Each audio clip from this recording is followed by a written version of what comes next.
Ayan guys, so tumunog na naman siya. Tinanggal ko yung sinet ko lang. Pero yun nga, tumunog na naman siya. So, kasi nga, hanggat hindi mo yata naayos yung gulong mo sa likod, below na siya sa 22.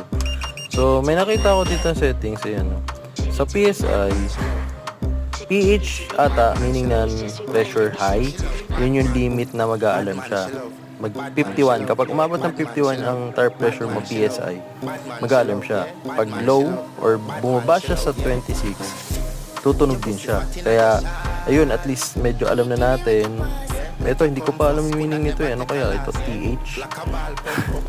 Okay. Ayun, temperature high.